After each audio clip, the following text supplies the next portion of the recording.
એના ઘરમાંથી સોનું, પૈસા, પ્રોપર્ટીના કાગળિયા, પછી લાયસન્સ અને પાન કાર્ડ ને બધું લઈ ગઈ.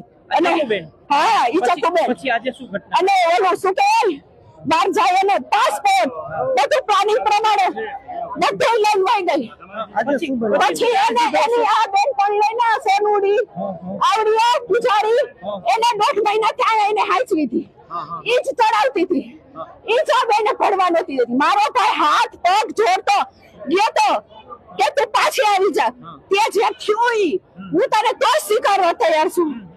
પણ એને એની આ બેન પડી રહીને પૂજારી અને એની સોનુડી એને જવા જ ન દીધા. ઈ કે તું જાતી જ નહીં તારા ભરડા આગળ.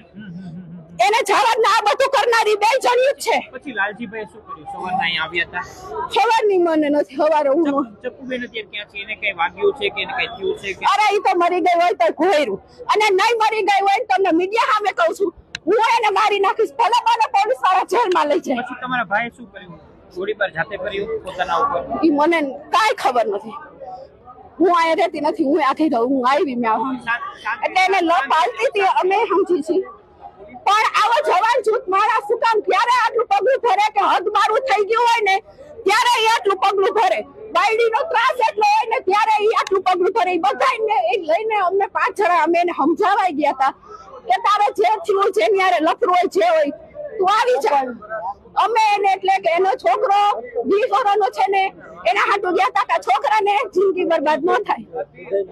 મારો ભાઈ ન્યા લગી તૈયાર હતો કે તને ઘર દઈ દઉં, બધું દઈ દઉં.